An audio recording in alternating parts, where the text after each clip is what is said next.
China है, एक तरफ बांग्लादेश है। अगर ये तीनों फ्रंट खुल जाते हैं, जैसा कि आजकल के हालात चल रहे हैं, तो आपको क्या लगता है कि हम फेस कर पाएंगे हिंदुस्तान तीनों तरफ की लड़ाई को? देखिए, ऐसा आजकल की लड़ाई पहले वाली लड़ाई नहीं रही। अच्छा।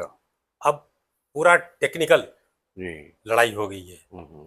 और इस फील्ड में इंडिया बहुत ही स्ट्रांग है। अच्छा। टेक्निकल फील्ड में हम्म। मतलब कि अब हम अ, मतलब दब के नहीं रह सकते। राइट।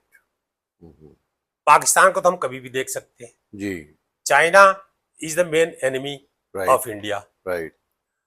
तो और फिर अगर टेरेन वाइज भी देखा जाए तो हमें हिमालय काफी सपोर्ट करता है। जी जी।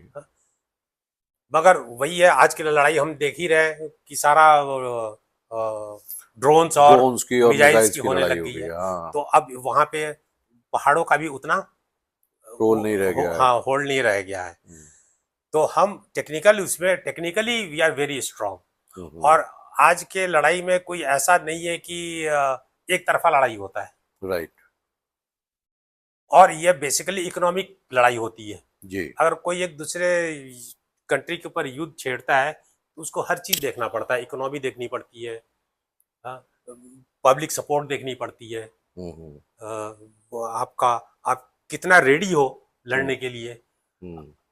अगर रेडी नहीं हो तो आपको टाइम चाहिए रेडी होने के लिए। राइट। यू जी। Can't immediately go for war. Go for a war. हाँ, हर एक चीज की प्रिपरेशन जरूरी है। प्रिपरेशन होती है। जी।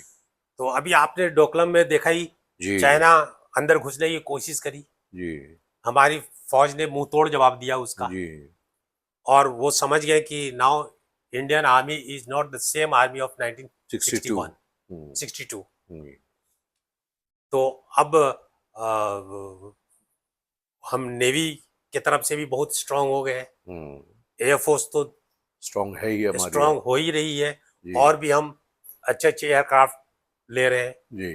और आर्मी हमारा शुरू से ही काफी हाँ, स्ट्रांग आपका रही है। तो जो नारा है आर्मी का, हाँ, क्या नारा है साहब? मेरे जो आपका आर्मी का जो स्लोगन है, वो हर यूनिट का अलग अलग अलग अलग होता अलग है। अलग अच्छा, स्लोगन आपकी यूनिट होता का है। क्या स्लोगन था? हम लोग का तो एकता और अनुशासन था। अच्छा। तो ये जो आपकी जो रेजिमेंट कहते हैं, जो कर्नल के नीचे पूरी रेजिमेंट ही होती रेजिमेंट होती है, है, एक रेजिमेंट। रेजिमेंट में कितने सोल्जर्स होते हैं लगभग?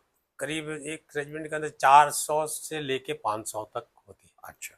कर्नल के ऊपर जो है फिर आते हैं ब्रिगेडियर्स, ब्रिगेडियर्स आते और हैं। फिर उनके बाद फिर सीधे सीधे सेना आते हैं, दे फिर मेजर जनरल्स आते हैं मेजर, फिर जो जनरल्स। डिवीजन को कमांड करते हैं। जी जी। फिर